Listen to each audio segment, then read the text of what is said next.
Glucocorticoid steroids. During inflammatory phase, there's an increase in vasodilation and increase in vascular permeability. So, glucocorticoid steroids are basically used as anti-inflammatory or because of their anti-inflammatory effects. So, it does have a direct effect on the lungs. How it works or the mechanism of action is one, it prevents the accumulation of mediators, which decreases the vascular permeability, so the flow of small molecules, drugs, nutrients, and etc., in and out of the blood vessel. So it decreases that.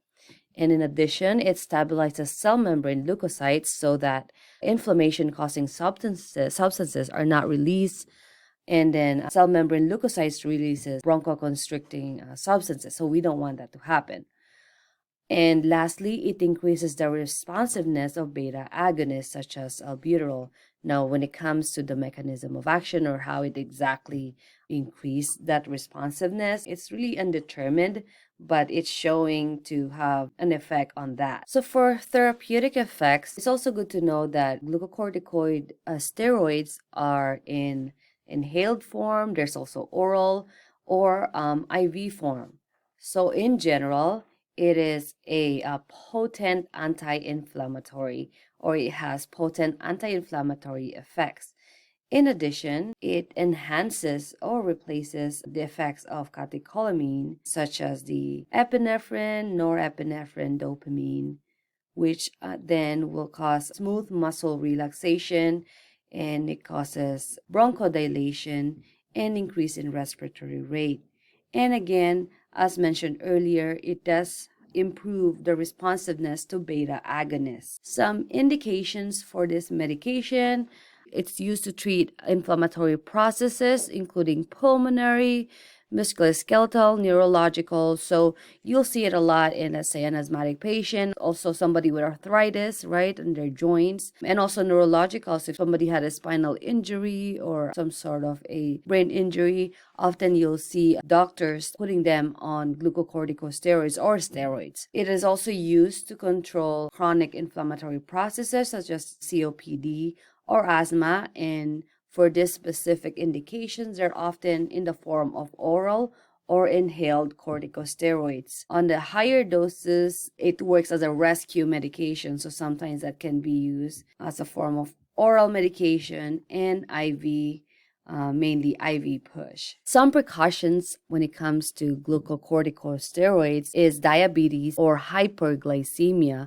because this can increase glucose levels.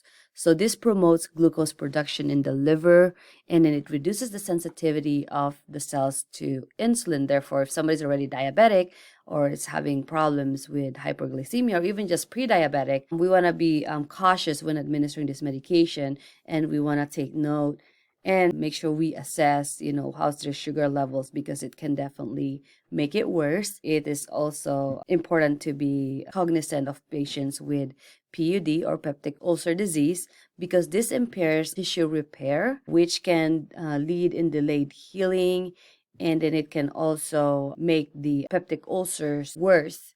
In addition, we need to take precaution when it comes to giving this medication to patients with current infections or patients who are immunocompromised and patients with electrolyte imbalances. What are the contraindications?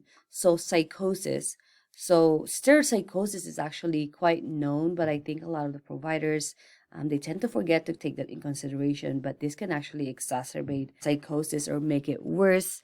Also, it can cause some mood changes, anxiety, and other contraindications include fungal infections, also HIV or AIDS, tuberculosis, especially when it comes to prolonged therapy, because it does counter the effects of the TB meds, and it increases the risk of getting another infection, especially among the immunocompromised patients. Some common side effects of corticosteroids, so both oral, IV. This is an acronym that you may want to remember: GHATS. So GHATS. So G stands for gastric ulceration.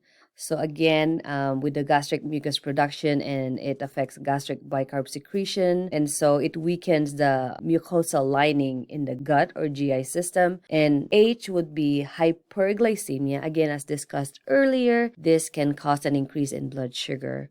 A is adrenocortical insufficiency. So Addisonian crisis, it can cause some adrenal gland failure, especially if you put somebody on corticosteroids and you abruptly stop them after being on it for a long time.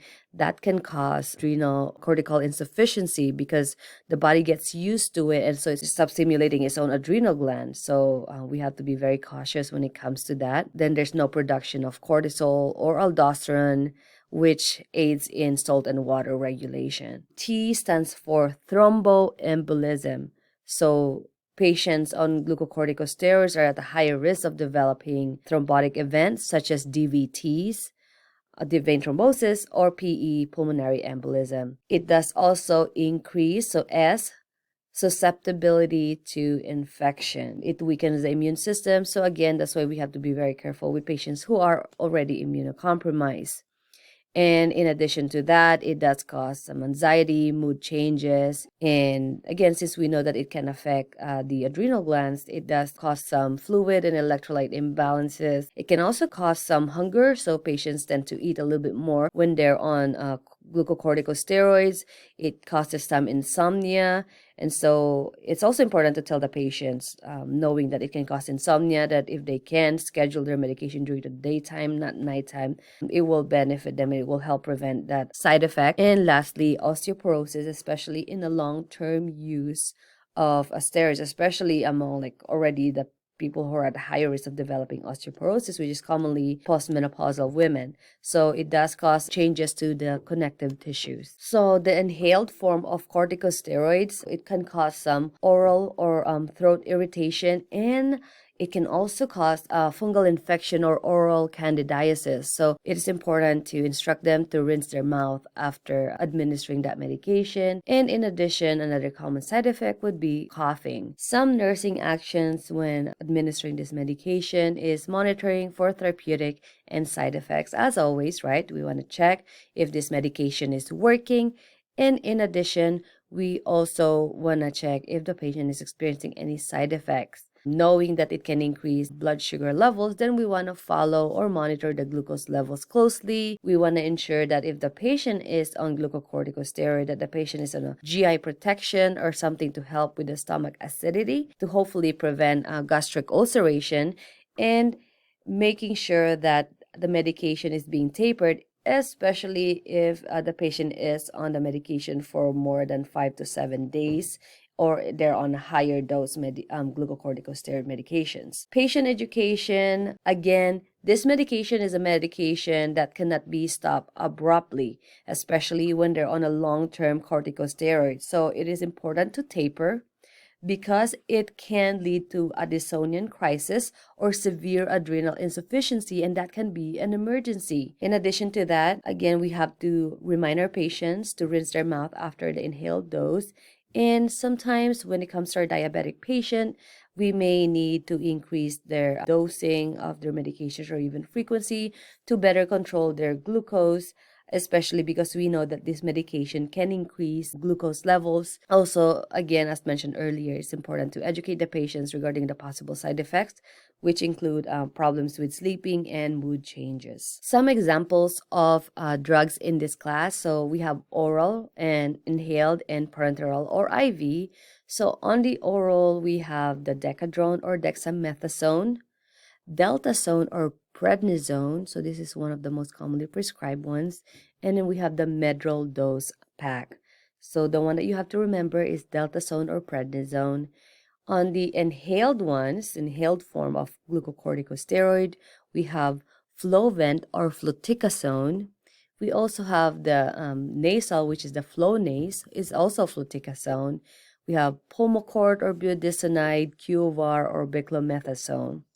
And we also have parenteral or IV, which is decadrone or dexamethasone, and Solucortef, which is hydrocortisone, and Solumedrol, which is methylprednisolone. So the ones with the asterisk are your prototypes that you have to remember for this course and especially for your exam.